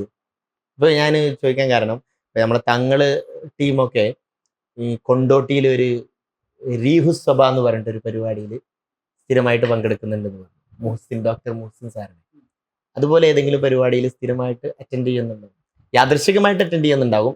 അതെ. ആ, ഇല്ലെങ്കിൽ വർഷം അത് നിങ്ങൾക്ക് ഓർമ്മ ഉണ്ടോ? അതായത് ഇപ്പൊ ഉദാഹരണത്തിന് ഇവിടെ ഞാൻ കഴിഞ്ഞ വർഷം വന്നിട്ടുണ്ട്, അങ്ങനെ ഉണ്ടാവില്ലേ ചില പരിപാടികൾ? ധാരാളം പരിപാടികൾ ഇഷ്ടംപോലെ ഉണ്ടാവാറുണ്ട്. മുൻകാലങ്ങളിലും അവിടെ വന്നിട്ടുണ്ട്. പിന്നെ നമ്മളെ ഉറൂസുകളിൽ കൊണ്ടൂര് പരിപാടികളിൽ ഞാൻ എപ്പം അധികം പങ്കെടുക്കാൻ ശ്രമിക്കാറുണ്ട്. ഇനി പിന്നെ വേറെ ചോദിക്കട്ടെ, ഇപ്പൊ പരിപാടിക്ക് എങ്ങനെയാണ് പോണത്? അതായത് പിന്നെ ഈ തങ്ങളോട് പറഞ്ഞപ്പോൾ തങ്ങളുടെ ഇടയിലുണ്ട് ഷഹീൻ ബാബു, അതേപോലെ നാസിഫ് പറഞ്ഞാൽ പിന്നെ അടുത്ത വാക്കാണ് എന്ത്, അല്ലെങ്കിൽ ഷഹീൻ ബാബു. ഷഹീൻ ബാബു എന്ന് പറഞ്ഞാൽ പിന്നെ അടുത്തൊരു ഭാഗമാണ് നാസിഫ്. അങ്ങനെ ഒരു കെമിസ്ട്രി ഉണ്ട് സത്യത്തില്. ഞാന് ഫാദിൽ ഉസ്താദിന്റെ കൂടെ ആയിരുന്നു. അപ്പം ഷഹീൻ ബാബുവും ഒരു സമയത്ത് ഉസ്താദിന്റെ കൂടെ ഉണ്ടായിരുന്നു. പിന്നെ തങ്ങൾ വന്നപ്പോ ഷഹീനും തങ്ങളും ഒരു കോംബോ ആയി മാറി. ഇപ്പൊ നിലവിൽ ഞാന് എല്ലാവരുടെ കൂടെ ഉണ്ട്. എന്നെ ക്ഷണിക്കുന്ന പരിപാടികൾക്ക് പോയിക്കൊണ്ട് സിംഗിൾ ആണ്. സിംഗിളാണ്. ഞാൻ സിംഗിൾ ആണെന്ന് ഉദ്ദേശിച്ചത് പരിപാടിയിൽ സിംഗിൾ. നാസിഫിനെ മാത്രം വിളിക്കാം, മറ്റൊരൊന്നും മാത്രം വിളിക്കാൻ പറ്റില്ല എന്നല്ല, സ്വാഭാവികമായിട്ട് ടീമായിട്ടാണല്ലോ പോകുന്നത്. അപ്പൊ നിങ്ങളിപ്പോ നാസിഫ് കാലിക്കറ്റ് ഇന്ന സ്ഥലത്ത് നെടുങ്ങോട്ടൂരിൽ പരിപാടി അവതരിപ്പിക്കുന്നു, അങ്ങനെ കൊടുത്തിട്ട് പോകാൻ പറ്റും എന്നുള്ളത്. അപ്പൊ പിന്നെ ആ ഒരു പരിപാടി നടക്കുകയാണെങ്കിൽ അതിൽ കുറച്ച് പാട്ട് പാടുന്നു എന്നുള്ള രൂപത്തിലേക്കാണ് വരുന്നത്. ഓക്കെ, ഏതായിരുന്നാലും ഇനി മറ്റൊരു കാര്യം ചോദിക്കേണ്ടത് എന്താണെന്ന് വെച്ചാല്, നമ്മൾ ഇങ്ങനെയൊക്കെ ചോദിക്കാറുണ്ടല്ലോ, who is your best friend? Best friend എന്ന് പറഞ്ഞാൽ ഞാൻ സൗഹൃദങ്ങൾ തിരഞ്ഞെടുക്കുമ്പോൾ ഞാൻ നന്നായി ശ്രദ്ധിക്കാറുണ്ട്. അത് അങ്ങനെയാണല്ലോ വേണ്ടത് എന്ന് ഞാൻ പല കൂട്ടുകാരോടും നിർദ്ദേശിക്കാറുണ്ട്. ബെസ്റ്റ് ഫ്രണ്ടായിട്ട് ധാരാളം ആളുകളുണ്ട് എന്ന് വേണം പറയാൻ. പിന്നെ ഇൻഷാദിനോട് എനിക്ക് ഭയങ്കര ഇഷ്ടമാണ്. നമ്മളെ ദഫ് മുട്ടുന്ന ഇൻഷാദ് കേൾക്കുന്നുണ്ടെങ്കിൽ ഇൻഷാദ് ഞാനും ചെറുപ്പകാലം മുതലേ, ഇൻഷാദ് പണ്ട് നന്നായി പാട്ട് പാടിയിരുന്നു. ആ സമയത്ത് ഞാനും ഇൻഷാദും ഒരുമിച്ച് ഇഷൽ നൈറ്റ് പ്രോഗ്രാമിനെല്ലാം പോയിട്ടുണ്ട്. പിന്നീടാണ് അവൻ ഭയങ്കര ദഫ്മുട്ടിസ്റ്റ് ആയിട്ട് വന്നത്. എന്നാലും ആ ഒരു ബന്ധം ഇപ്പോഴും നല്ല റാഹത്തോടെ തുടരുന്നു. അങ്ങനെ തന്നെയാണ് പോകുന്നത്. ഇൻഷാദിനെ പോലെ മദ്ഹിന്റെ ഫീൽഡിൽ ഉള്ള ഒരാളുണ്ടാവും. ചോദിക്കാൻ പറ്റുമോ എത്ര വയസ്സായി? എനിക്കോ 26 ആയി എന്ന് പറഞ്ഞ പിന്നെ my next question must be എന്തായിരിക്കും? വാട്ട് അബൌട്ട് യുവർ ഫാമിലി എന്നുള്ളതാണ്. എന്താണ് നിങ്ങളുടെ ഫാമിലി എന്ന് പറഞ്ഞാൽ തീർച്ചയായിട്ടും ആദ്യം വരേണ്ടത് ഉമ്മയാണ്, ഉപ്പയാണ്. അത് നിങ്ങൾ നേരത്തെ പറഞ്ഞു. ഇനി ബാക്കി കാര്യങ്ങൾ ഫാമിലിയിൽ ആരൊക്കെ ഉണ്ട്, ആരൊക്കെ ഉണ്ടാവണം എന്നുള്ള കാര്യം. ചില കിംവദന്തികളൊക്കെ കേട്ടോ എന്ന് സംശയമുണ്ട്. അതുമായി ബന്ധപ്പെട്ടാണ് ഞാനിപ്പോ ചോദിക്കുന്നത്. ചെറുങ്ങനെ ഒരു എൻഗേജ്മെന്റ് കഴിഞ്ഞിട്ടാണുള്ളത്. അങ്ങനെയല്ലേ, എൻഗേജ്മെന്റ് ചെറുങ്ങനെ കഴിക്കാൻ പറ്റില്ലല്ലോ. അതായത് വിവാഹ ജീവിതത്തിലേക്ക് കാലെടുത്ത് വെക്കാനുള്ള ഫസ്റ്റ് സ്റ്റെപ്പിലാണ്. അള്ളാഹു സുബ്ഹാനഹു വ തആല ബർക്കത്ത് ചെയ്യട്ടെ. ഏതായിരുന്നാലും അപ്പൊ പിന്നെ കല്യാണം കഴിക്കാൻ തീരുമാനിച്ചു. അതെ. ഈ പരിപാടിയും പാട്ടും ഈ രാത്രി യാത്രകളും, സത്യത്തിൽ രാത്രി യാത്ര എന്ന് പറഞ്ഞ ഒരു മാസത്തിൽ മിക്കവാറും യാത്രകൾ തന്നെ ആവും. അതിനൊക്കെ പറ്റിയ ഒരാൾ തന്നെയല്ലേ തിരഞ്ഞെടുത്തിരിക്കുന്നത്. ഏതായിരുന്നാലും ഒരു വലിയ ഭാഗ്യവതിയാണ്. കാരണം ഇത്രത്തോളം ഒരു മദ്ഹിന്റെ മേഖലയിൽ ജീവിക്കുന്ന ഒരാളാണല്ലോ. അപ്പോ ചെറുങ്ങനെ കഴിഞ്ഞ എൻഗേജ്മെന്റിന്റെ അടുത്ത തീരുമാനം എന്താണ്? എപ്പോഴാണ് കല്യാണം കഴിക്കുന്നത്? ഏതെങ്കിലും ടോട്ടലായിട്ട് ക്ഷണിക്കണില്ല. മിക്കവാറും അതൊരു മഹാസുന്നി സമ്മേളനത്തിന്റെ പോലെ ആവും. കാരണം എന്താ വെച്ചാല് ഈ ഫോളോവേഴ്സിനോടൊക്കെ ഈ പറഞ്ഞതുപോലെ തന്നെ ഒരു സ്റ്റോറി അങ്ങോട്ട് ഇട്ടാൽ മതി. ഞാൻ സാന്ദർഭികമായിട്ട് ഇത് കേൾക്കുന്നവരോടൊക്കെ പറയാണ്, കാണുന്നവരോടൊക്കെ പറയാണ്, അങ്ങനെ ഒരു സ്റ്റോറി കണ്ടാൽ ഇൻഷാല്ലാ നിങ്ങളൊക്കെ നേരിട്ട് എല്ലാരെയും വിളിക്കാൻ എന്തൊരു ക്ഷണമായി സ്വീകരിക്കണം എന്നുകൂടെ സാന്ദർഭികമായിട്ട് പറയാണ്. അപ്പൊ ഏതായിരുന്നാലും വൈവാഹിക ജീവിതവുമായി ബന്ധപ്പെട്ടിട്ടുള്ള കാര്യങ്ങൾ അങ്ങനെയൊക്കെയാണ്. മുന്നോട്ടുള്ള യാത്രകൾ ഇനി എന്തൊക്കെയാണ് ഭാവി പദ്ധതികൾ ആലോചിച്ച് വെച്ചിട്ടുണ്ടോ? അതായത് എന്താണ് നേരത്തെ പറഞ്ഞ ബിസിനസ് ഒന്നുകൂടി ഡെവലപ്പ് ചെയ്യാന്നുള്ളത്? അതെ, അത് സംബന്ധമായിട്ടുള്ള 1-2 കാര്യങ്ങൾ എന്റെ മനസ്സിലുണ്ട്. അതൊക്കെ തന്നെയാണ്. കോഴിക്കോട് കേന്ദ്രീകരിച്ച് തന്നെ? കോഴിക്കോട് കേന്ദ്രീകരിച്ച് കോഴിക്കോട് നിന്നായിരിക്കും അതിന്റെ ഒരു കാര്യങ്ങളെല്ലാം നടന്നു പോകുന്നത്. ബാക്കി നമ്മളെ ഫോളോവേഴ്സ് ഇങ്ങനെ പടർന്ന് പന്തലിച്ച് നിൽക്കുകയാണ്. അപ്പോ അങ്ങനെ ഒരു ബിസിനസ് ചിന്താഗതിയും ഒക്കെ ആയിട്ടാണ് ഉള്ളത്. താമസം ഇപ്പോഴും കോഴിക്കോട് തന്നെയാണോ? അതെ, പിന്നെ അപ്പോൾ ഈ യാത്രകൾ നേരത്തെ പറഞ്ഞ ട്രെയിനാണെന്ന്, അതേപോലെ തന്നെ പിന്നെ വാഹനം ഉപയോഗിക്കാൻ ഏറ്റവും ഇഷ്ടപ്പെട്ട വാഹനം എങ്ങനെയാണ്? ട്രെയിൻ ഇപ്പൊ അതിൽ നമുക്ക് സ്വന്തമായിട്ട് ഓടിക്കാൻ പറ്റില്ല, ഉള്ള ട്രെയിനിൽ പോകാനല്ലല്ലോ പറ്റുക. ഏത് വാഹനമാണ് ഇപ്പൊ ഉപയോഗിച്ചുകൊണ്ടിരിക്കുന്നത്? ഇല്ല അതൊക്കെ ഞാൻ ഞാൻ നേരത്തെ പറഞ്ഞ പോലെ ഒന്നും കൂടെ പിന്നെ സ്വാതന്ത്ര്യം എടുത്ത് ചോദിക്കുകയാണ്. No problem. ഏത് വാഹനമാണ് ഇഷ്ടം, അല്ലെങ്കിൽ ഏത് വാഹനമാണ് ഉപയോഗിച്ചുകൊണ്ടിരിക്കുന്നത്?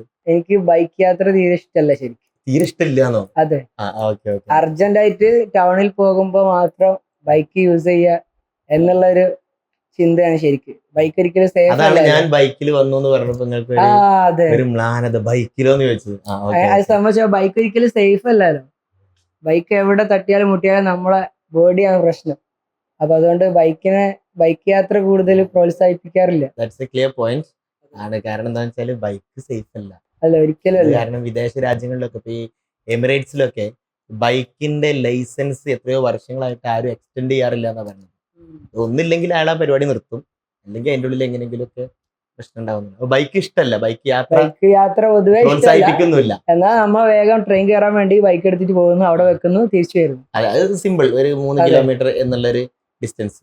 പിന്നെ കാർ യാത്ര ഞാൻ അധികം കാറിൽ യാത്ര ചെയ്യുകയാണെങ്കിൽ ഒന്നുകിൽ നമ്മളെ ഷഹീൻ ബാബുവിന്റെ കാറിലോ തങ്ങളെ കാറിലോ ഉസ്താദ്മാരുടെ കാറിലോ. അതിലൊരു ക്രൈസ് അങ്ങനെയൊന്നുമില്ല. ഇല്ല, അങ്ങനെ എനിക്ക് ഏറ്റവും ക്രൈസ് ട്രെയിനാണ്. ട്രെയിനില് AC-യിൽ കയറാ, നല്ല സുഖമായിട്ട് പോവാം, റിസ്ക് ഇല്ലല്ലോ. നമ്മൾക്ക് അതിനെ കുറിച്ചൊന്ന് ചിന്തിക്കാം. കാരണം പ്രൈവറ്റ് ജെറ്റ് എന്നൊക്കെ പറഞ്ഞ പോലെ, കാരണം പ്രൈവറ്റ് ട്രെയിൻ, കാരണം വാഹനത്തിൽ താല്പര്യമില്ല, ബൈക്കിൽ താല്പര്യമില്ല. പിന്നെ വേറൊരു കാര്യം, അതിന്റെ ഒരു ഏറ്റവും വലിയ പ്രത്യേകത നിങ്ങൾ കോഴിക്കോട് ടൗണിലാണ്. അതാണ്, ടൗണിലാവുമ്പോ പിന്നെ ഇങ്ങനെ ചിന്തിക്കേണ്ട ആവശ്യം തന്നെ വരുന്നില്ല. കോഴിക്കോടാകുമ്പോ ഭയങ്കര ഈസിയാണ് യാത്ര. ഇപ്പൊ നമുക്ക് സ്വന്തമായിട്ട് അങ്ങനെ ഒരു താല്പര്യം എടുക്കേണ്ട ആവശ്യമില്ല. ഏതായാലും പിന്നെ യാത്ര അങ്ങനെ കഴിഞ്ഞു. പിന്നെ അടുത്തത് സ്വാഭാവികമായിട്ടും വരുന്നത് ഇപ്പോ കണ്ണൂര്, കാസർഗോഡ്, കോഴിക്കോട്. ഫുഡ് എങ്ങനെയാണ്? ഭക്ഷണം ഇഷ്ടമാണോ ചോദിക്കുന്നത്? എങ്ങനെയൊക്കെയാണ് കഴിക്കാറുള്ളത്? താല്പര്യം ഏതാണ്? ഫുഡ് ഡിമാൻഡ് ഉണ്ടോ? അതായത് ആരെങ്കിലും ഒക്കെ കേൾക്കുന്നത് വീട്ടിലേക്ക് വിളിക്കുകയാണെങ്കിൽ അതിന് ഡിമാൻഡ് എന്താണെങ്കിൽ അതനുസരിച്ച്. തണുപ്പ് തീരെ കഴിക്കൂല, കൂടുതൽ മധുരവും കഴിക്കൂല. അതിന് എത്ര വലിയ ചിരി മാത്രല്ല, ജീവിതത്തിൽ ഭയങ്കര നയങ്ങളുള്ള ഒരു വ്യക്തിയാണ്. അങ്ങനല്ല വെച്ചാല് തണുപ്പ് പിടിച്ച പൊതുവെ പെട്ടെന്ന് സ്ക്രാച്ച് വരും പാടുമ്പോ സൗണ്ടില്. ചിലവർക്ക് അതൊന്നും പ്രശ്നം ഉണ്ടാവില്ല. നമ്മളെ റൌഫ് ഉസ്താദില് തണുപ്പ് എല്ലാം കുടിക്കുന്ന ആളാ. അവർ തണുപ്പ് തന്നെ കിട്ടണം. അവർക്ക് പനി ഉണ്ടെങ്കിലും അന്ന്, അല്ലെങ്കിൽ തൊണ്ടവേദന ഉണ്ടെങ്കിലും പിന്നെ ഒരു തണുപ്പാ പിടിക്കാം. പക്ഷെ എനിക്ക് പൊതുവെ ചെറുപ്പം മുതലേ തണുപ്പ് കുടിച്ച് ശീലം ഇല്ലാത്തതുകൊണ്ട് തണുപ്പ് കുടിച്ചാൽ അന്ന് പാടുമ്പോൾ ഒരു സ്ക്രാച്ച് വരും. സ്ക്രാച്ച് വരുമ്പോൾ സ്വാഭാവികമായിട്ട് നമ്മളെ പാട്ട് കേൾക്കാൻ ആളുകൾ വരുന്നു. അപ്പോൾ ഓർക്ക് നമ്മളെ കൊണ്ട് പറ്റാവുന്ന ബെസ്റ്റ് കൊടുക്കണം എന്ന് ആഗ്രഹിക്കുന്ന ഒരാളാണ്. അപ്പോൾ സ്ക്രാച്ച് വരുമ്പോൾ ഓരോരു വേറെന്താ വിചാരിക്കുക, അവർക്ക് നല്ല പാട്ട് കേൾപ്പിച്ചു കൊടുക്കണ്ടേ എന്ന് കരുതിയിട്ടാണ് തണുപ്പ് ഒഴിവാക്കിയത്. പിന്നെ മധുരം സ്വാഭാവികമായിട്ടും എല്ലാവരും കോഴിക്കോട്ടുകാർ മധുരം ഒഴിവാക്കുക എന്ന് പറഞ്ഞത് ഒരു വലിയ. ഞാൻ ഈ ഹലുവ അങ്ങനത്തെ ഒന്നും ഞാൻ കഴിക്കാറില്ല. ഇല്ലല്ലേ? കോഴിക്കോടൻ ഹലുവ എന്നൊക്കെ പറഞ്ഞിട്ട് കോഴിക്കോട് ഒരു മധുരത്തിന്റെ മേഖലയാണ് അതില്. ഓക്കെ. പിന്നെ അത് കഴിഞ്ഞു. പിന്നെ അത് പാട്ടിന്റെ കാര്യത്തിൽ വളരെ ആത്മാർത്ഥമായിട്ട് ശ്രദ്ധിക്കുന്നുണ്ട് എന്നുള്ളതാണ്. അതൊക്കെ അങ്ങനെയാണെങ്കിൽ ഒരു പാട്ട് പരിശീലിക്കൽ എങ്ങനെയാണ്? അതായത് ഇപ്പൊ ഒരു വേദിയിൽ നിന്ന് പോകുന്നു, നാളെ വീണ്ടും പോകുമ്പോൾ സ്വാഭാവികമായിട്ടും എന്നും ഒരു 3 പാട്ട് കൊണ്ട് പോകാൻ പറ്റില്ലല്ലോ. പുതിയ പുതിയ പാട്ടുകൾ ഇങ്ങനെ, അതൊക്കെ ഏത് സമയത്താണ്? നേരത്തെ പറഞ്ഞ ട്രെയിൻ തന്നെയാണോ അത് പരിപാടി? ഞാനൊരു പാട്ട് എനിക്ക് ഇഷ്ടപ്പെട്ടാൽ, ഒരു പാട്ട് ഇപ്പൊ എനിക്ക് അതിൽ എടുത്തു പറയാനുള്ളത് നമ്മളെ റാഫി താനാളൂർ എന്ന് പറഞ്ഞ ഒരു ചെറുപ്പക്കാരനായ എന്റെ കൂടെ വന്ന കുട്ടികളൊന്നും അത് ഒരു ഉദാഹരണമായിട്ട് പറഞ്ഞു. റാഫി താനാളൂർ എന്ന് പറഞ്ഞ ഒരു പാട്ടുകാരനാണ് ശരിക്കും. ഒരു പ്രവാസ ലോകത്ത് കടന്നതിന് ശേഷം ഏതായാലും പ്രവാസ ലോകത്ത് കടന്ന ശേഷം അവർ പാട്ട് എഴുതാൻ തുടങ്ങിയിട്ട് എനിക്കൊരു പാട്ട് അയച്ചു തന്നു. ആ പാട്ട് എന്നോട് പറഞ്ഞു, നിങ്ങള് സ്റ്റുഡിയോയിലൊന്നും പോയി റെക്കോർഡ് ചെയ്യണ്ട, നിങ്ങൾ ഏതെങ്കിലും ഒരു വേദിയിൽ പാടിയാൽ മതി എന്ന് പറഞ്ഞ സമയത്ത് ഞാനത് വേദിയിൽ പാടിയപ്പോൾ ഫാദിൽ ഉസ്താദും അമാൻ ഉസ്താദും ഒക്കെ വല്ലാതെ ആ പാട്ടിനെ അത് ഇനിയും പാടണം കേട്ടോ. 2 വരി. എത്ര സലാത്തുകൾ ചൊല്ലിടണം തങ്ങളെന്നെ അറിഞ്ഞിടാനായി, ഈ ജന്മം ഞാനത്രമേൽ പാപങ്ങൾ ചെയ്തോനാണെന്നാലും പാടെ മറന്നിടാനാ, എന്നെങ്കിലും തിരുമണ്ണിലെത്താൻ എന്ത് ചെയ്യും ഞാൻ ഈ കോലത്തിൽ. എന്താണേലും മധുഹിൽ അലിഞ്ഞെന്നാൽ മതിയെ പറഞ്ഞെന്നാൽ നോക്കുമോ ഈ പാവത്തിൽ, നോക്കുമോ ഈ പാവത്തിൽ. അതാണ് വരികൾ. ഈ പാട്ട് അവരെനിക്ക് എഴുതി തന്നിട്ട് സ്റ്റേജിൽ പാടാൻ പറഞ്ഞപ്പോൾ ഞാൻ ജസ്റ്റ് പാടി. അത് എല്ലാവർക്കും ഭയങ്കര റാഹത്തായി. ശേഷം അവരെനിക്കൊരു പാട്ട് കൂടി എഴുതി തന്നു. എന്നിട്ട് ഇതേപോലെ അവർ പറഞ്ഞു. ഞാൻ പറഞ്ഞു ഈ പാട്ട് നമുക്ക് അങ്ങനെ ചെയ്താൽ പോരാ, ഇത് നമുക്ക് എന്തായാലും തീർച്ചയായിട്ടും നല്ല ഒഫീഷ്യലി നമുക്ക് ഇറക്കണം എന്ന് പറഞ്ഞ പാട്ടായിരുന്നു പണ്ടേ മദീനെ എന്ന് തുടങ്ങുന്ന പാട്ട്. അത് ഇന്ന് ഏകദേശം ഒരു 2 മില്യൺ ആളുകൾ കണ്ടു. അതെ, ആ പാട്ടാണ് ശരിക്ക് അടുത്ത കാലത്ത് പാടിയതിൽ വെച്ചിട്ട് ഏറ്റവും കൂടുതൽ ആളുകൾ റെസ്പോണ്ട് ചെയ്തിട്ടുള്ള ഒരു പാട്ട്. അങ്ങനെയൊക്കെയാണ് പിന്നെ ഓരോ പാട്ടുകൾ ഇഷ്ടപ്പെടുന്നതും. അതെ, എനിക്ക് ഇഷ്ടപ്പെട്ട പാട്ടാണെങ്കിൽ, എനിക്കൊരു പാട്ട് ഇഷ്ടപ്പെട്ടാൽ അത് ഞാൻ പെട്ടെന്ന് പഠിക്കും, പെട്ടെന്ന് കാണാതെ പഠിക്കും. കാണാതെ അല്ലാതെ പാട്ടുകൾ പാടലും കുറവാണ്. കാണാതെ തന്നെയാണ് പാടല്. ബൈ ഹേർട്ട് ആവണല്ലോ, അപ്പോഴാണ് നമുക്ക് കുറച്ചും കൂടെ സ്പോണ്ടേനിയസ് ആയിട്ട്. അതെ, ഇത് നോക്കി പാടുമ്പോ എനിക്ക് പറ്റില്ല. കാണാതാണ്. ഞാൻ ഉദ്ദേശിച്ചത് ഇവിടെ ഇന്റർവ്യൂലൊക്കെ അങ്ങനെ ഒരു വാക്ക് വരുന്നുണ്ട് പലപ്പോഴും. ഞാൻ എന്ന് പറയുന്നത് എന്നെ പോലുള്ള ഒരുപാട് ആളുകളുടെ ഒരു ഇതാണ്. പലപ്പോഴും നമ്മൾ കണ്ടിട്ടുണ്ട് നിങ്ങൾ കാണാതെയാണ് പാടുന്നത്. അതൊരു പ്രത്യേകത കൂടെയാണ്. ഒരാള് നമ്മെ സദസ്സിൽ നോക്കിയിട്ട് ഇങ്ങനെ പാടുന്നതും ഒരു പേപ്പറിൽ നോക്കിയിട്ട് പാടുന്നതും തമ്മിൽ വ്യത്യാസമുണ്ടല്ലോ. ഏതായാലും നമുക്ക് ഇന്റർവ്യൂ അവസാനിപ്പിക്കാനായിട്ടുണ്ട്. പിന്നെ മറ്റൊരു കാര്യം കൂടെ പറയണത്, നമ്മളിപ്പോ നിങ്ങളെയൊക്കെ ഒരുപാട് ആളുകൾ ഫോളോ ചെയ്യുന്നുണ്ട്. നേരത്തെ പറഞ്ഞല്ലോ, അത് എങ്ങനെ ഫോളോ ചെയ്യുന്നുണ്ടെന്ന് അറിയാം. ഇപ്പൊ ഈ പാട്ട് പാടാൻ കഴിവുള്ള ആളുകൾ, അവർക്ക് നല്ല പാട്ട് തന്നെ വേദിയിലൊക്കെ എത്തണം എന്ന് പറഞ്ഞിട്ട് നിങ്ങളുടെ ഒന്ന് ഇമിറ്റേഷൻ ഇങ്ങനെയൊക്കെയുള്ള കുട്ടികളുണ്ടാവും, അല്ലെ ആ പാട്ടുകാരുണ്ടാവും. അവരോടൊക്കെ കൊടുക്കാൻ പറ്റിയൊരു നിർദ്ദേശം എന്താണ് ഈ രംഗത്ത് നിൽക്കണമെങ്കിൽ എന്നുള്ളൊരർത്ഥത്തിൽ? മദ്ഹ് മേഖലയിൽ ഞാൻ മനസ്സിലാക്കിയത്, നമ്മൾ ആത്മാർത്ഥമായി മുത്തുനബി സല്ലല്ലാഹു അലൈഹി വസല്ലം തങ്ങളെ മദ്ഹാണ് ഞാൻ പാടുന്നത് ആയതുകൊണ്ട് തന്നെ അത് മറ്റുള്ള പാട്ടുകളെ പോലെയല്ല, അത് എല്ലാത്തിൽ നിന്നും വ്യത്യസ്തമാണ്.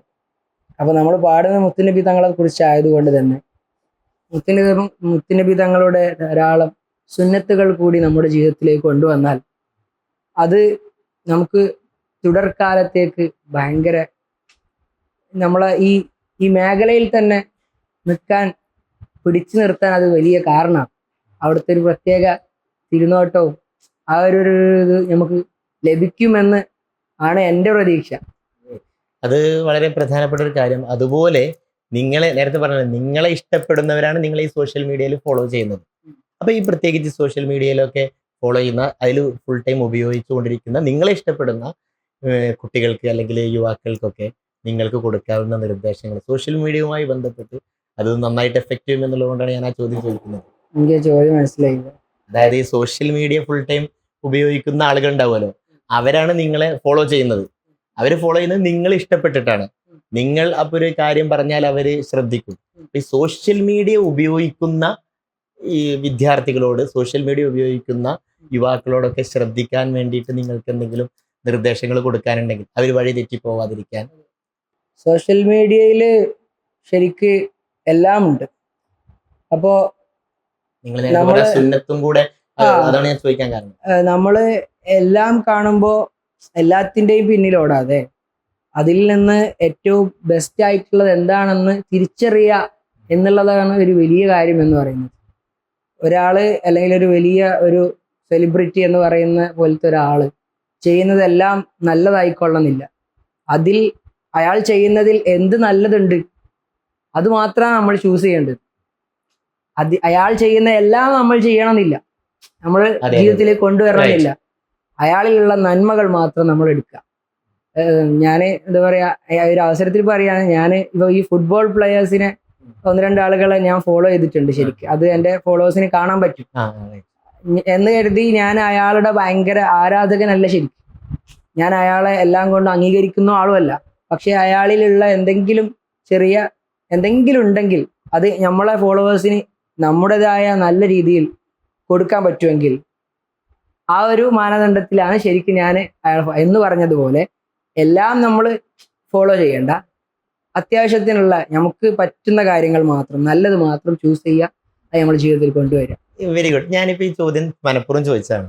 ഇതിനൊരു കാരണം, നിങ്ങൾ പിന്നെ ഒരു സാധാരണ പാട്ടുകാരനാണ് എന്നുണ്ടെങ്കിലും നിങ്ങൾ ഈ വിഷയങ്ങളിലൊക്കെ നിങ്ങളുടേതായ ഒരു കാഴ്ചപ്പാടുണ്ട്. ഫോർ എക്സാമ്പിൾ, നിങ്ങളിപ്പോൾ ഒരു സ്ഥലത്ത് പോയിട്ട് ഒരു സ്റ്റാറ്റസ്, ഒരു സ്റ്റോറി ഇടുകയാണെങ്കിൽ അതിൽ നിങ്ങളുടേതായ ഒരു എഴുത്തുണ്ടാവും അതുമായി ബന്ധപ്പെട്ട്. അതായത് ഇപ്പോൾ നിങ്ങളിപ്പോൾ പിന്നെ കണ്ണൂർ പോയി, അറ്റ് കണ്ണൂർ എന്ന് പറയുന്നതിന് പകരം, അല്ലെങ്കിൽ ഒരാളെ കണ്ടാൽ പറയുന്നതിന് പകരം അതിലെന്തെങ്കിലും നിങ്ങളുടേതായ ഒരു ഭാഷയൊക്കെ ഉപയോഗിച്ച് നിങ്ങളത് ചെയ്യുന്നുണ്ട്. അപ്പോൾ അത് കാണുന്നവർക്ക് വലിയ സന്തോഷമാണ്, നിങ്ങളെക്കുറിച്ച് ഒന്നും കൂടെ ഒരു മതിപ്പുണ്ടാകാനും കാരണമാണ്. അപ്പം അതിന് അത്തരം ഒരു കഴിവ് നമുക്ക് ഇൻബോൺ ആയിട്ട് കിട്ടുന്നതാണെങ്കിലും ഡെവലപ്പ് ചെയ്യണമല്ലോ. അതിന് നിങ്ങൾ എന്താണ് നിങ്ങൾക്ക് അതിന് അങ്ങനെ ഒരു ഞാൻ നമ്മുടെ ഉസ്താദുമാരുടെ വാക്കുകളും എനിക്കിഷ്ടപ്പെടുന്ന കുറച്ച് ഉസ്താദുമാരുടെ അവർ പറയുന്ന കാര്യങ്ങളെല്ലാം ഞാൻ നന്നായി ചെവി കൊള്ളും. അതിൽ നിന്നുള്ള നല്ല നല്ല വേർഡ്സ്, നല്ല നല്ല തോട്ട്സ് ഞാൻ എപ്പോഴും സൂക്ഷിച്ചു വെക്കും. അതിനൊരു മനസ്സ് കൊടുക്കുന്നു. അതെ, അത്ര ഇഷ്ടപ്പെട്ട ആളുകളത് മാത്രം ചെവി കൊടുത്ത് അതിൽ നിന്ന് കിട്ടാവുന്നത് ഞാൻ എടുത്തു വെക്കുന്നു, ആളുകളിലേക്ക് കൊടുക്കുന്നു. ഏതായിരുന്നാലും നിങ്ങൾ ഇഷ്ടപ്പെടുന്ന പാട്ടുകാരുണ്ടാവില്ലേ? ഞാൻ ഇഷ്ടപ്പെടുന്ന പാട്ടുകാർ, എനിക്ക് തങ്ങളെ പാട്ട് ഭയങ്കര ഇഷ്ടമാണ്. തങ്ങളെ എഴുത്തും തങ്ങളെ പാട്ടും ആ ശൈലിയും പറഞ്ഞാൽ തീരില്ല, അത്രയുണ്ട്. അതെ അതെ, നമ്മളൊരു ചർച്ച മുഴുവൻ വെച്ചതാണല്ലോ. പുറത്തുള്ള ഏതെങ്കിലും ഭാഷയിലെ പാട്ടുകാരെ ശ്രദ്ധിക്കുന്നുണ്ടോ? ഞാൻ സത്യം പറഞ്ഞ അങ്ങനെയുള്ള പാട്ടുകൾ ഞാൻ കേൾക്കാറേ ഇല്ല. കേൾക്കാറ് വെച്ചാല് അങ്ങനെ ഒരു പുറത്തുള്ള ഒരു പാട്ട് കേട്ടുകൊണ്ടിരിക്കുക, അങ്ങനത്തെ ശീലം ഇന്ന് വരെ എനിക്കില്ല. ഇല്ല ഇല്ല ഇല്ല ഇല്ല. പിന്നെ ഇന്ന് അതിന് മറ്റൊരു ചോദ്യം കൂടെ ചോദിച്ച് നമുക്ക് അവസാനിപ്പിക്കാം. ജീവിതത്തിൽ എല്ലാവർക്കും ഒരുപാട് ആഗ്രഹങ്ങൾ ഉണ്ടാവും. സ്വാഭാവികമായിട്ട് ഒരു മദ്ഹ് ഗായകന്റെ ഒക്കെ ഏറ്റവും പ്രധാനപ്പെട്ട ഒരു ആഗ്രഹമാണ് മദീനത്ത് പോകുക എന്നുള്ളത്. അതിനെക്കുറിച്ച് എന്താണ് ഞാൻ ചോദിക്കുന്നത്? മദീനത്ത് പോകാൻ അവസരം കിട്ടിയിട്ടുണ്ടോ, ഇല്ലെങ്കിൽ അതിനെക്കുറിച്ച് ചിന്തിക്കുന്നുണ്ടോ എന്നുള്ളതാണ്. മദീനത്ത് കഴിഞ്ഞ റബീഉൽ അവ്വലിന് ഞാൻ ആദ്യമായിട്ട് മദീനത്ത്. അൽഹംദുലില്ലാ. ഇത് ചോദ്യ സ്ഥാനത്തായില്ല, എനിക്ക് ആ വിഷയത്തിൽ പറയാനുള്ളത് വെച്ചാൽ, എപ്പോഴും നമ്മളോട് പറയും നിങ്ങളെല്ലാം പാടി പാടി മദീനത്തെത്തും, എല്ലാവരും ഉപയോഗിക്കുന്ന ഒരു വേർഡാണ്. അതൊക്കെ പറയുമ്പോഴും ഞാൻ വിചാരിക്കും ഞാനൊക്കെ എങ്ങനെ എത്തുക എന്ന് ഞാൻ പലപ്പോഴും ചിന്തിച്ചിട്ടുണ്ട്. എന്നാൽ ആ ഒരു വാക്ക് ശരിക്ക് ഞാൻ അനുഭവിച്ചു എന്ന് വേണം പറയാൻ. കഴിഞ്ഞ റബീഉൽ അവ്വലിന്റെ തൊട്ട് 15 ദിവസം മുന്നേ ഞാൻ നമ്മളെ അമാനിസ്ഥാന്റെ കൂടെ ആദ്യമായി അമാനിസ്ഥാന്റെ കൂടെ വിദേശത്തേക്ക് യാത്ര പോകുന്നത്. പരിപാടിക്ക് വേണ്ടി പോയി. അങ്ങനെ ആ പരിപാടി അറ്റൻഡ് ചെയ്ത് ഉസ്താദും ഞാനും അത്ര ദിവസം ഒരുമിച്ച് നിന്നൊരു സമയം അതായിരിക്കും ശരിക്കും. ആ പരിപാടികളെല്ലാം നല്ല റാഹത്തായ സമയത്ത് ഉസ്താദ് നാട്ടിലെത്തിയിട്ട് ഉംറക്ക് ഓൾറെഡി പോകാനിരിക്കുകയാണ്. റബീഉൽ അവ്വൽ 1 പോയിട്ട് 15 തിരിച്ചു വരുന്ന രൂപ. അപ്പം ദുബായ് UAE പ്രോഗ്രാം ഭയങ്കര റാഹത്തായ സമയത്ത് ഉസ്താദ് എന്നോട് പറഞ്ഞു, മോനെ നീ എൻ്റെ കൂടെ വാ എന്ന് പറഞ്ഞ് ഞാൻ ആ സമയത്ത് എൻ്റെ ഫാദർ ഉസ്താദിനോട് സമ്മതം ചോദിച്ച് ഉസ്താദിൻ്റെ അമാനിസ്ഥാൻ്റെ കൂടെ ഞാൻ ഇങ്ങനെ പോകാൻ ആഗ്രഹിക്കുന്നുണ്ടെന്ന് പറഞ്ഞപ്പോൾ ഉസ്താദും വളരെ സന്തോഷത്തോടു കൂടി അത് പറയുകയും, അങ്ങനെയാണ് ഞാൻ ആദ്യമായിട്ട് റബീഉൽ അവ്വൽ 12 മദീനത്തെത്തുന്നത്. ശരിക്ക് ഞാൻ ഒരിക്കലും പ്രതീക്ഷിക്കുന്നില്ല. എന്നോട് അമാനിസ്ഥാൻ പറഞ്ഞ UAE നിന്ന് ഡയറക്റ്റ് നിങ്ങൾ സൗദിയിലേക്ക് വന്നാൽ ഏറ്റവും നല്ലത് അതായിരിക്കും. അപ്പം ഞാൻ പറഞ്ഞു ഉമ്മാനെ ഒന്ന് ആദ്യമായിട്ട് ഞാൻ പോവുകയാണല്ലോ, ഒരിക്കലും പ്രതീക്ഷിക്കാതെയാണ്. അപ്പോൾ ഉമ്മാനെ കണ്ടിട്ട് നാട്ടിൽ തന്നെ വന്നിട്ട് പോകാമെന്ന് പറയുകയും, അങ്ങനെ ആദ്യമായിട്ട് റബീഉൽ അവ്വൽ 1 മാസം കാണുന്ന അന്ന് ഞങ്ങൾ കറക്റ്റ് മക്കത്തേക്ക് എത്തുകയാണ്. അങ്ങനെ റബീഉൽ അവ്വൽ 12 മദീനയിൽ എത്തുകയും ഈ കഴിഞ്ഞ ലാസ്റ്റ് റബീഉൽ അവ്വൽ അങ്ങനെയാണ് അവിടെ. അതൊരു മെസ്സേജും കൂടെയാണ്. കാരണം ഇത് മനസ്സിൽ ആത്മാർത്ഥമായിട്ട് അങ്ങനെ ഒരു ആഗ്രഹിച്ചിട്ടുണ്ടെങ്കിൽ ആർക്കും അത് നേടിയെടുക്കാം. അല്ലാഹു സുബ്ഹാനഹു വ തആല നമുക്ക് എല്ലാവർക്കും ധാരാളം പ്രാവശ്യം അവിടെ എത്താൻ തൗഫീക്ക് നൽകട്ടെ. അപ്പൊ ഏതായിരുന്നാലും പിന്നെ നമ്മൾ അവസാനിക്കുകയാണ്. ഒന്നുകൂടെ ഈ നാസിഫിനെ പോലുള്ള ആളുകളെ കിട്ടിയാലെയാണ് അത് ചെയ്യാൻ പറ്റുള്ളൂ. ഇനി ഒന്നുകൂടെ പറയാണ്, ഏറ്റവും ഇഷ്ടപ്പെട്ട ഒരു ഗാനം കൂടെ ഒന്ന് അവതരിപ്പിച്ചാൽ അത് നമുക്ക് ഈ നന്ദി ഗാനം എന്നൊക്കെ പറയുന്നത് പോലെ ഏറ്റവും അവസാനത്തെ ഒരു പാട്ടായിട്ട് നമുക്ക് അവിടെ അവസാനിപ്പിക്കാം. ഞാൻ പാടിയതിൽ വെച്ചിട്ട് ഏറ്റവും കൂടുതൽ യൂട്യൂബിൽ വ്യൂസ് വന്ന പാട്ട് നമ്മുടെ റൌഫ് ഉസ്താദിന്റെ കൂടെ ഉള്ള ഖാത്തിമുൽ അംബിയ എന്നുള്ള മാഷപ്പാണ്. അപ്പം അത് നമുക്ക് കുറച്ച് പാടാം. ഖാത്തിമുൽ അംബിയ അന്തിമയങ്ങും മലർവാടി, ഖാലിഖമംബവൻ തന്നു കനിഞ്ഞൊരു പൂവാടി ആശിഖിൻ ഖൽബാകം വെന്തു നിറഞ്ഞൊരു തിരുഭൂമി ആലമീനാകെയും കുളിരു പകർന്ന മലർഭൂമി അൽ അമീൻ എന്നാണ് വിളിപ്പേര് ത്വാഹ നബിയുള്ള അല്പവും ചെയ്തില്ല അവർ പോര്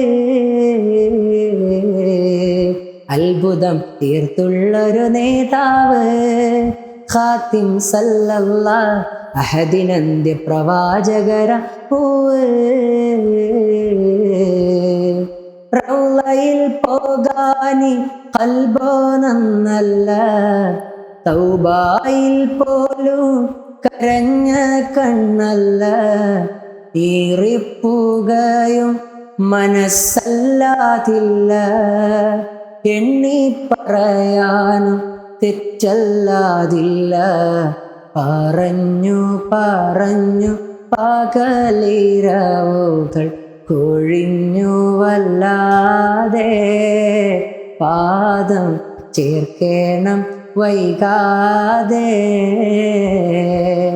പണ്ടേ മദീന പാടി ഞാനിന്നു പേരിൽ ഹബീബിൻ്റെ ഖാദിമ അന്നേ തൊട്ടിന്നോളം നൂറിൻ പൂമുഖം കണ്ടില്ലേ ഞാനെന്ത് മാദിഹ. അവസാന നിമിഷത്തിൽ ഇങ്ങനൊരു പാട്ടും കേട്ട് നമ്മളൊരു വേദിയിൽ നിന്നും ഇറങ്ങിപ്പോകുന്നത് പോലെയാണ്. ഏതായാലും വളരെയധികം നന്ദിയുണ്ട് ഫ്ലാഷ് മീഡിയയുടെ ലെറ്റ്സ് ടോക്ക് എന്ന പ്രോഗ്രാമിൽ നിങ്ങളുടെ ഈ അമൂല്യമായ സമയം നമുക്കൊപ്പം ചെലവഴിച്ചതിന്. ഇൻഷാ അല്ലാഹ് ഇനിയും ധാരാളം വേദികളിൽ റസൂൽ സല്ലല്ലാഹു അലൈഹി വസല്ലം തങ്ങളുടെ മദ്ഹ് ഗാനങ്ങൾ അവതരിപ്പിക്കാൻ അല്ലാഹു സുബ്ഹാനഹു വ തആല തൗഫീഖ് നൽകട്ടെ എന്ന് ആത്മാർത്ഥമായി പ്രാർത്ഥിച്ചുകൊണ്ട് തൽക്കാലം നമുക്ക് അവസാനം